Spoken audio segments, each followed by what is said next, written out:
Good evening. The time is 6 p.m. Today's December 10th special meeting will call to order. Item 1A calls for a welcome. I've just extended that welcome. Also calls for invocation and pledges. We'll have an invocation by Trustee Hooper. District mission statement by Trustee Moncrief. After which I'll read the emergency statement and we will establish a quorum. Let's stand for a word of prayer.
DeSoto ISD will prepare each student academically and socially to be a problem solver and productive citizen for a 21st century global society. Thank you, Trustee Moncrief. Trustee Hooper. I'll read into the record our emergency message. DeSoto ISD takes the safety of our students, employees, and guests very seriously, and that includes those of you with us here tonight. In an emergency situation such as a fire, please exit the building using one of the marked exits unless directed otherwise. Should we experience inclement weather such as a tornado, we will ask all guests to move quickly into the interior of the building, away from all doors and windows. Our emergency operations administrator will monitor the situation at all times, and she will advise of any potential situations. She will then also coordinate with local emergency responders regarding when the situation has passed. Thank you. We do have a quorum tonight with 5 board members present, and that brings us to our action items. Item 2A calls for the 2014-2015 financial audit. Dr. Harris. Yes, sir, Mr. Chairman and Board. As we have our annual audit that we do each year, and so we're going to ask Dan to come up and present our audit to the board, and then if you have any questions, we proceed from there. Mr. Dan.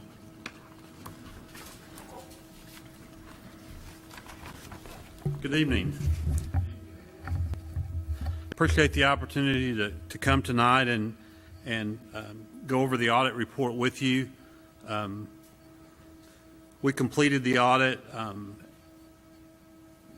within the last 3 weeks, and I think the district is in good shape financially, had a good year financially, and I'll go over that as we look at the financial statements. The first thing I want to do is go through a letter that you received, was in your board packets. It's just a 3-page letter that's on our firm letterhead. This is a letter that includes items that we are required to communicate to the board under our professional audit standards. There are certain specific things that are included. It's basically a kind of a high-level executive summary, if you will, of the results of the audit. It's designed to communicate the required items to you. The first page really talks about our responsibilities as your independent auditor under audit standards.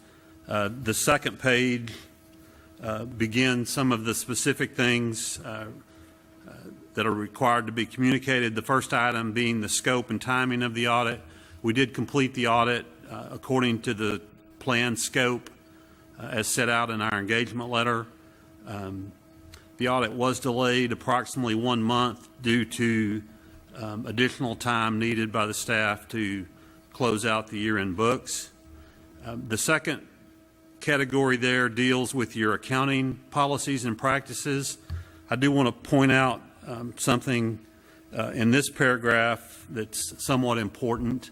You may or may not be aware that this particular fiscal year, you're required to adopt 2 new governmental accounting standards boards standards. These were passed a couple of years ago by the Governmental Accounting Standards Board, GASB Statements 68 and 71. These relate to the pension plan that the district participates in, the Teacher Retirement System of Texas. And these new standards require all governmental entities to record any pension liabilities on their financial statements for the first time. This has not been done before. Teacher Retirement System does have what's referred to as an unfunded liability. In other words, their expected future payments to retirees at this point in time exceeds their current market value of their assets. The state and districts and pretty much everyone has known for several years that Teacher Retirement System did have an unfunded liability. The extent of it is about $26.7 billion statewide. That includes all participating entities. And so this new standard requires each participating entity to record as a liability their proportionate share of that liability. It's only recorded on the government-wide financial statements, which are all of your funds combined. As you may or may not know, the audit, and we'll look at these, presents 2 types of financial statements. The first 2 are government-wide, which is all of your funds combined. It includes capital assets. It includes long-term debt. And so this particular liability is recorded in those government-wide financial statements. The other type of statements that are presented are referred to as governmental fund financial statements. These are the individual funds of the district on an individual basis, like the general fund, the debt service fund, the capital projects fund, and special revenue funds. So this liability is not recorded in those funds, so it's not reflected. It does not reduce your general fund balance. It does not reduce your debt service fund balance. The liability is not a current liability. It's not like the district is going to have to fund this money. The state is actually responsible for any shortfall in the teacher retirement system under current law. Once the district makes its annual required contribution, you have satisfied your legal requirement to the retirement system. So it's really just an accounting entry to reflect the proportionate share. The proportionate share of DeSoto ISD at the beginning of your fiscal year was $10.3 million. And so that was recorded as a prior period adjustment. Since this is a new standard, we recorded the beginning liability as a prior period adjustment, and then the change in the liability was reflected in the current year, and you'll see later what the ending liability was. So I think the important thing to know is that the district implemented the standard correctly. It's not a current liability that's going to have to be paid, and it's only reflected in the government-wide financial statements. There were no other accounting policies that were changed or adopted during the year. We talk a little bit about accounting estimates. We talk about difficulties encountered, and there were no difficulties in dealing with management during the audit. There were several audit adjustments that were made. All of those adjustments have been recorded and are reflected in the financial statements.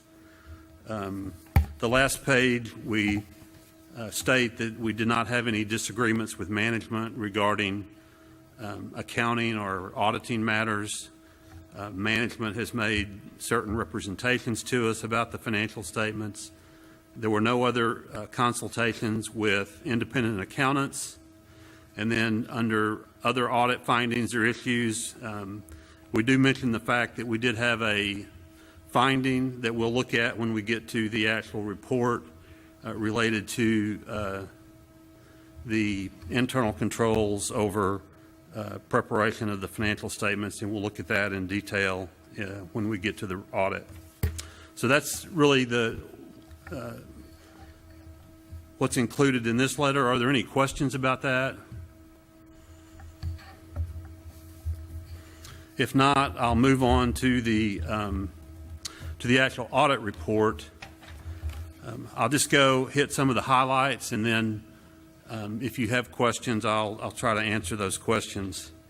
Our report, our primary report, is on page 3 and 4. The report is an unmodified report. It states that it's our opinion that the financial statements are fairly presented in accordance with generally accepted accounting principles.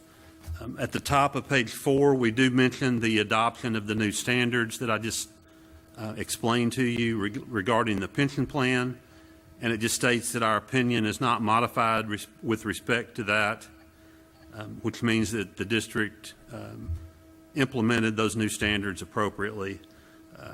We do refer to some other supplementary information that's in the report and some additional reports that are included later in the back of the report that we'll look at when we get there. But overall, it's an unmodified report. The next section of the report is management's discussion and analysis. This is primarily a narrative section of the report, describes the different types of financial statements that are presented, which are those that I explained to you earlier, the government-wide financials and the individual fund-by-fund financial statements. Under financial highlights, the district did have a good year financially. The net position, which is the combined government-wide number, increased by $362,000.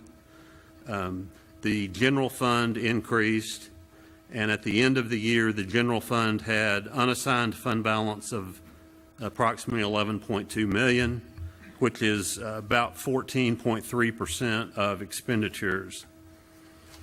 As I said, a lot of this describes the different financial statements. There is some comparative information on pages 8 and 9.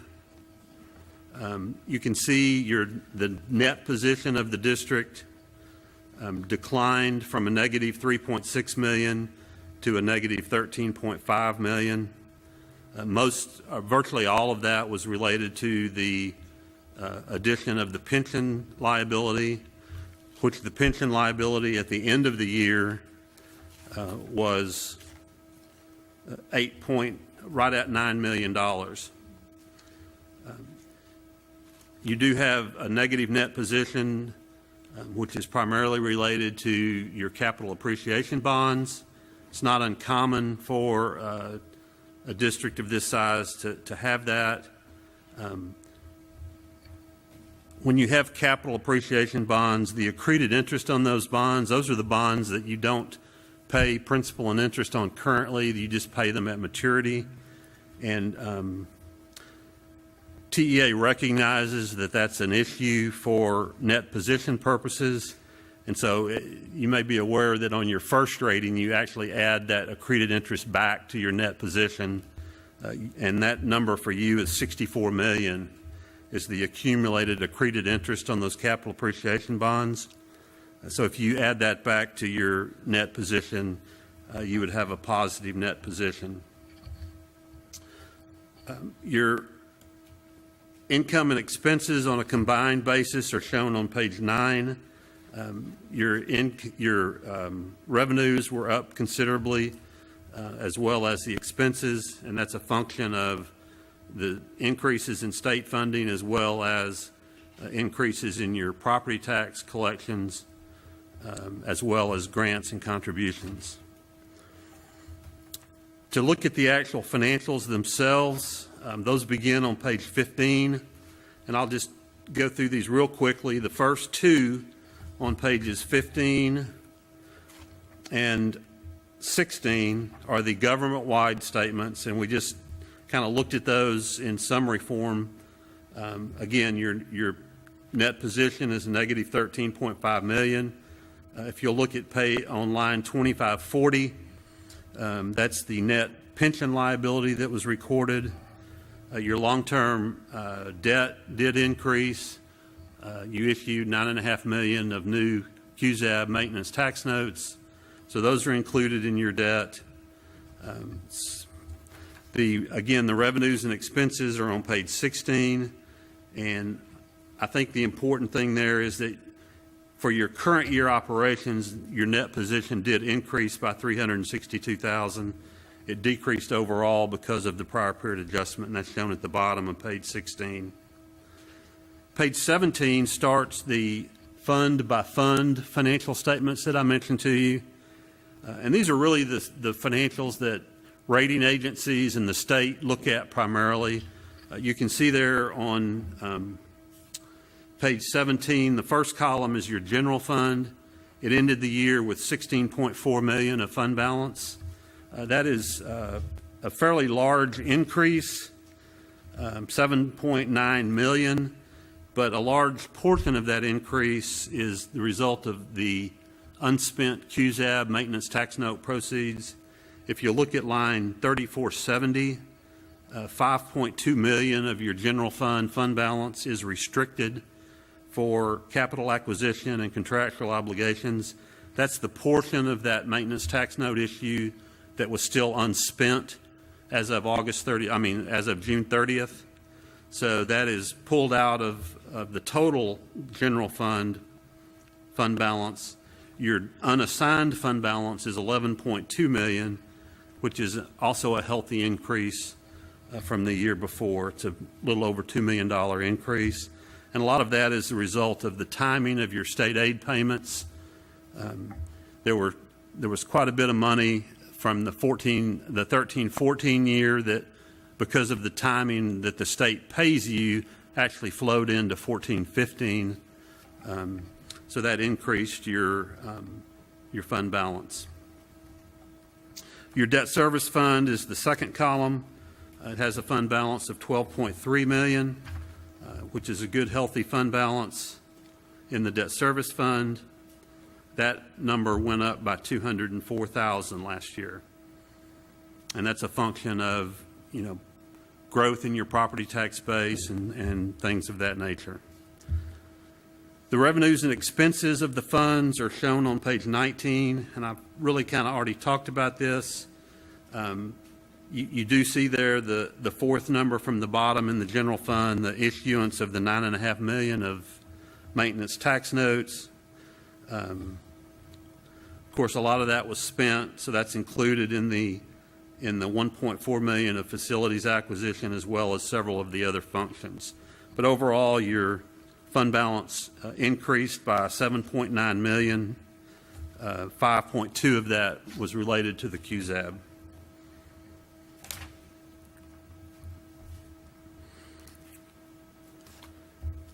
I'm not going to go through all of the rest of these statements in detail unless you have questions. Some of the statements deal with your internal service fund, which is a self-insured workers' comp fund, and it has an appropriate fund balance of approximately $187,000.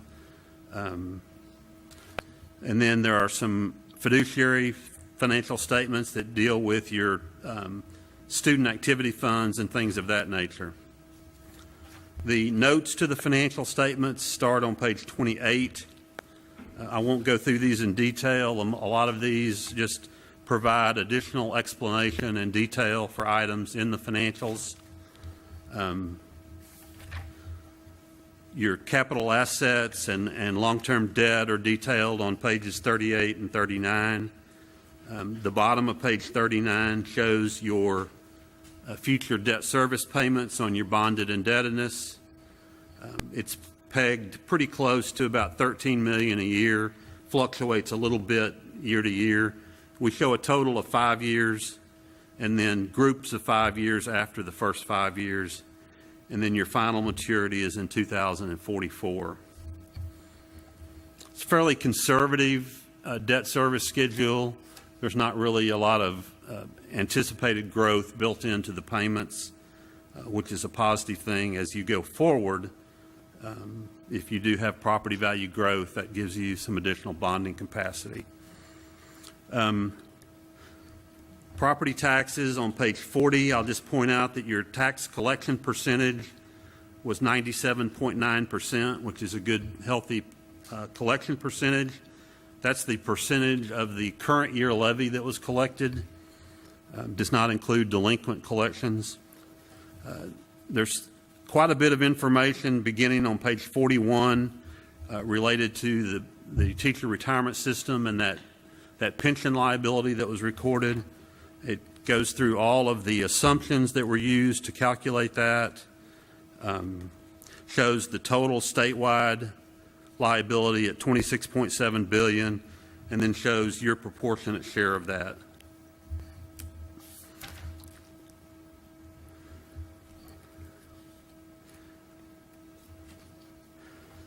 The rest of the report just provides a lot more detail, and I'm not going to go through that unless you have questions. There is a schedule that you might find interesting on page 66. It's your schedule of delinquent taxes. This shows in column 3, you had a very healthy increase in your appraised value from right at $2.1 billion to well over $2.2 billion. Your tax rate actually dropped by 2 cents, so you were able to do that because of the increase in values. And your delinquent tax balance actually went down from about $2 million to $1.87 million. So again, you had a good year collection-wise.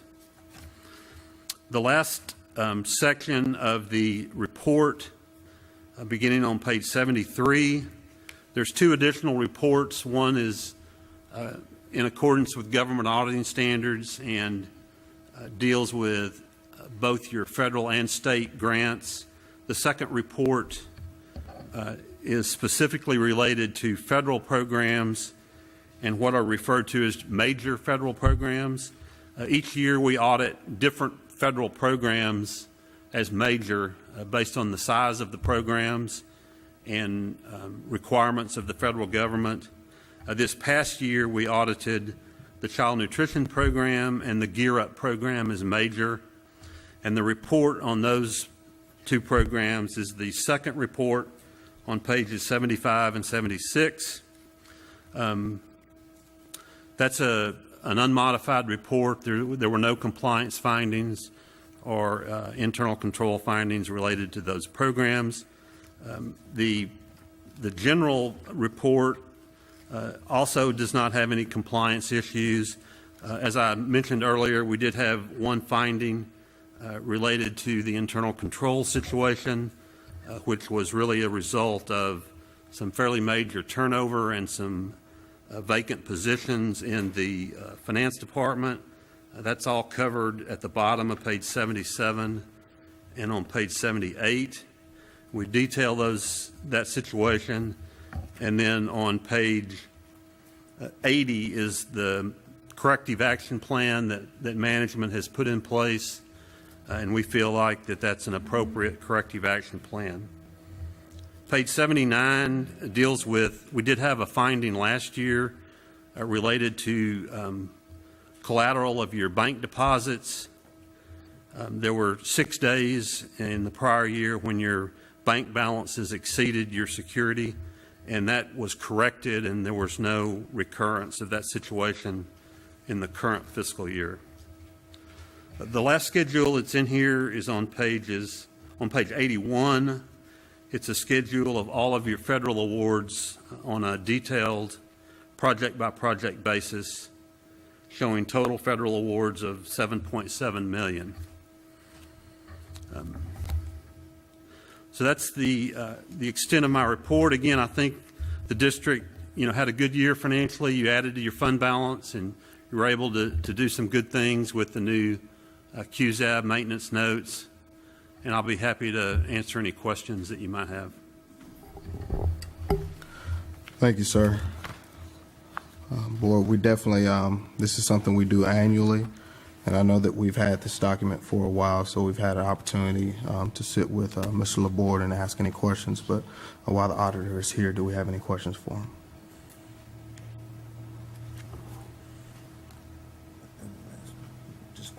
Dr. Harris.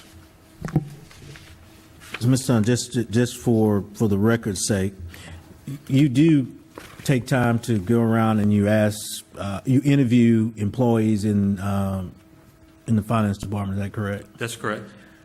Did you find anything that seemed out of order or anything that would, even a hint of anything that was done inappropriately or anything like that? Well, no, as I said, we did have the one finding related to some of their procedures, but that finding did not have any question cost. It was just a matter of some reconciliations that weren't completed, but once they were completed, everything was recorded appropriately, and there were no question cost and no other problems with financial records. You didn't find any missing money or No. anything like that? Okay. Just checking on Mr. Laborde, that's right. One other question, I mean, you said it several times, you said positive and you said very good several times throughout the report. So overall, you feel, because our ratings did go up, our financial rating actually went up this year as well. So you would say overall that we had a really good year as far as district goes and I financially? would, and I'd say that your financial condition is improving. I wouldn't say that it's great. I mean, your fund balance is still relatively low from what you would like for it to be. It's about 1.5 months of operating expenses in your unassigned general fund balance. Most districts would like to see that at 2 or 3 months of operating expenses. But several years ago, yours really dropped when you were having enrollment problems and your state funding. The 2 years that the state cut back on your financing, I guess that was now 3 years ago. But the enrollment growth has turned around, which, as everybody knows, for a school district, enrollment growth is what drives revenue. That's great. Your property values are back increasing. They had gone down back after 2008, as most districts did. So I would say you had a good year financially, and your financial condition is improving. I think Mr. Laborde and everybody would agree that you would like to have more fund balance just as an emergency reserve. But it's in much better condition than it was 2 or 3 years ago. Okay.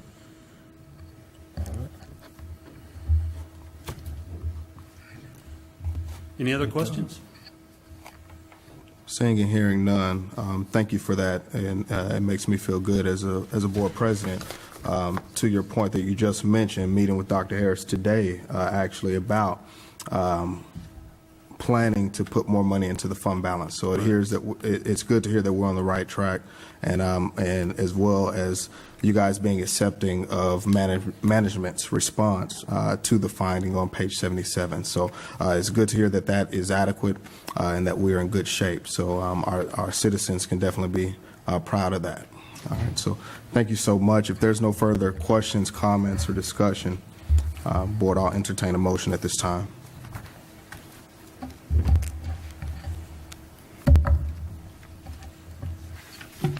If there be any. Mr. President, I move that we approve the audit as presented. Second. Second. Thank you. We have a motion by Trustee Hooper, second by Trustee Hall. Call the question. All those in favor, please indicate by saying aye. Aye. Opposed, same sign. That motion carries 5-0. Thank you.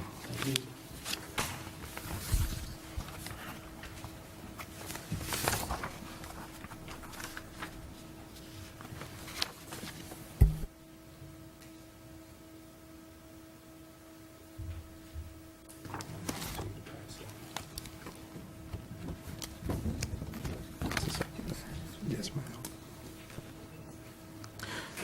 That brings us to item 2B, which is the purchasing of property for parking. Dr. Harris. Yes, sir, Mr. President. For the record, a little background information. The growth and planned expansion of Wings Adult Learning Program, along with the lack of parking for special education department, has created parking problems along Linden Avenue. Many of our Wings students and special education staff have been forced to park along the road when there's not enough parking spaces. With the recent addition of offices for 12 ISC personnel, the problem will only get worse. Recently, the property at 108 South Linden Avenue, directly behind the Beltline Conference Center, has become available for purchase. This property, this property has been appraised, and the asking price is $150,000. Is in line with the appraisal. The funds for the purchase will be taken from the district fund balance. So the district at this time recommends approval of purchase the property at 108 South Linden Avenue for $150,000 for future parking. Thank you, Dr. Harris. Board, we've discussed this in the past and gave administration to go ahead to inquire further with regards to this. So this is not new, but it's coming back to us for approval. Is there any questions or comments? If not, I'll entertain a motion at this time. Mr. President, I move that we approve the purchase of the property as recommended by the superintendent. I second the motion. Thank you. We have a motion by Trustee Hooper, a second by Trustee Moncrief. Call the question. All those in favor, please indicate by saying aye. Aye. Opposed, same sign. That motion carries 5-0. That brings us to item 3, which is a report item, highly qualified teacher report. Dr. Harris. Both of them. Yes, Mr. President, Board, we do appreciate you allowing us to get one more item on the agenda for tonight so that we can take one thing off for the 14th. No Child Left Behind, highly qualified public report 2015. Just as a side note, I'm sure you guys are aware that No Child Left Behind is going away. We will have a new initiative that will be coming very soon. So tonight. So this might be one of our last reports on No Child Left Behind. We probably won't go all the way away. I understand that, but as we know it as No Child Left Behind. So the No Child Left Behind Act requires each local education agency to publicly report the progress of LEA, local education agency, and its campuses toward meeting the highly qualified teacher requirements. This report was submitted to Texas Education Agency on November the 20th, 2015, meeting compliance deadline. Strategies to meet highly qualified regulation of NCLB are components of both the district and campus improvement plans. At this time, we will have a brief report from Dr. Grover on our No Child Left Behind highly qualified report. Yes, sir. Thank you, Dr. Harris, Board President, and other trustees. As Dr. Harris has given us a wonderful segue into the report, that this is a compliance report, so I do want to state into the record that this will be our public reporting for the highly qualified report for 2015-2016. You do have the information before you, and I know that we continue to keep you abreast of our vacancies. And again, this is our official report. Just a quick reminder, these are the standards for the highly qualified status as we know it today. To hold at least a bachelor's degree, be fully certified, and demonstrate competency according to the state guidelines. Before you are our reporting data for each campus over the last 3 years. And we will focus on the 2015-2016 school year with the high school reporting at 99.79% of teachers, classes taught by highly qualified teachers. And you can see East Middle School, West Middle School, DAP are all at 100%, McCowan Middle School at 99.42%. Here, among our elementary schools, we do have Moats Elementary, Northside, Ruby Young, and the Meadows are reporting at 100%. Cockrell Hill at 97.5%, Amber Terrace 84%, and Woodridge a little over 92%. If we want to look at the core area teachers, again, this report does focus on our core area teachers. The number that we are reporting this year will be 490. Teachers reported as not highly qualified would be 12. And just a breakdown of what's happening with those 12 positions that we're talking about. As you can see, we, at the time of the reporting, had 6 open core positions, 5 individuals just needing to meet some exam areas, 1 aide covering a class, and 0 positions in the special ed department held by substitute. So that will give us our total of 12. You do have the detailed breakdown for each of those positions at each campus. I would like to point out our Spanish position at the high school. We have secured an applicant for that position now that we are processing, and he will start in the class with the students on Monday, and we'll continue to work with him throughout the certification process. And you see some of the areas such as art and music at McCowan, and further breakdown for Cocker Hill and Woodridge. I would like to point out the strings position at Woodridge. We have converted that position to a facilitator position, and we are working with that particular teacher to gain certification as well. The 5th grade position at Woodridge, it is filled at this time. And further, we talked to you about the positions at Amber Terrace as well. So again, under the current No Child Left Behind, the target is 100% every year. And you can see DeSoto for this year, we're reporting at 99.42% overall percentage of classes taught by highly qualified teachers. And just, and correct me if I'm wrong, Dr. Grover, but like at like Cocker Hill and Woodridge, the reason that some of those highly qualified numbers comes down is because theater arts is considered like a core class. And so they're still required to be highly qualified. And with the new initiative that's coming out, which falls in line with that, because one of the new initiatives will actually look at fine arts as being core classes now. So they're no longer looked at just electives. I mean, they're looked at as core classes. So we've got to find really good, talented individuals to teach those fine arts classes that we have. Thank you, Dr. Harris. Board, this is a report item, but we will entertain any discussion or comments at this time. Trustee Hooper. Mr.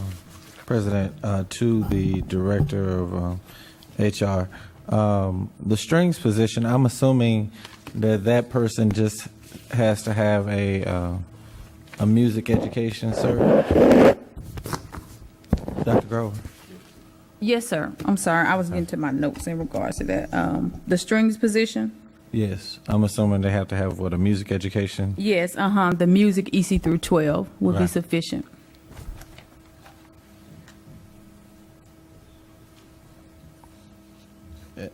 And then I noticed that we filled a position. I think we had a Spanish position that is now filled at Cocker Hill that we had. That's not on here. So I'm glad that we're making progress with our hard to fill areas, which is our foreign languages. So I like your strategic methods that you're going about to fill those vacancies. Yes, sir. Thank you, Trustee Hooper. Trustee Moncrief. Just for clarification, Dr. Grover, did you say the 5th grade position at Woodridge is now filled with a certified teacher instead of a substitute? Yes, sir, as of December 1. I'm sorry. Yes, ma'am. Yes, ma'am. Yes, ma'am. Yes, we have hired a Stephanie Morrell is our new teacher, 5th grade teacher. Okay. And the overall percentage numbers of the highly qualified teachers, are we then to assume that all the discussions that we've been having about trying to find English teachers and math teachers, that's pretty much panned out and we've found the people, the highly qualified people that we've been looking for?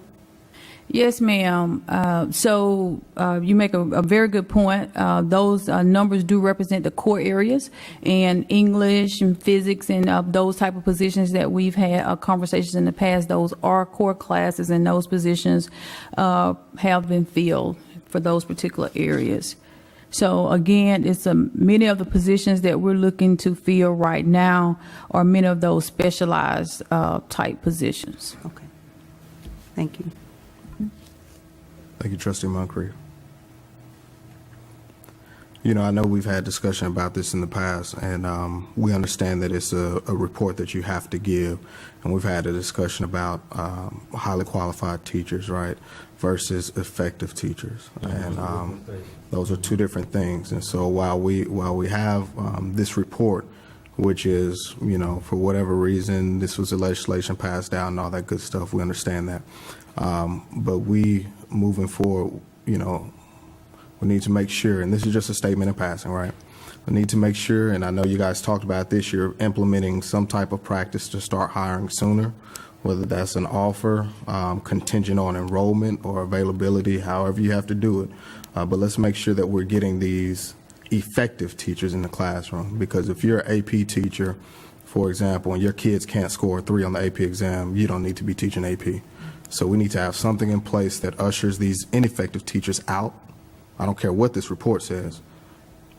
If they're not effective, and being effective is based on results. If our kids can't get a high score on the SAT, ACT, we don't have we have teachers that are not effective. I'm sorry. So no matter what this report says about qualifying, what this board would like to hear and expects to hear moving forward is, what's the process for moving these teachers out and moving in teachers that are effective? So thank you for the report that you had to give us. We understand that. Thank you for that. But let's realize as a district, we're on to better things, right? We're looking for effective teachers, not just those that can pass a test and have a certification. All right. Trustee Hooper. Thank you, Mr. President. Just echoing the comments of the board president, there is a far difference between effective teacher and those who meet the requirements per TEA in terms of passing the test. Since we discussed in terms of AP, I do appreciate some of the efforts that administration are doing to try to enhance the AP program. I want it to be very clear that this board has some very high expectations of the high school AP program, as well as you know, the direction that we're moving with ACT and SAT in terms of making sure that students are ready for college first day, as well as ready to graduate from college.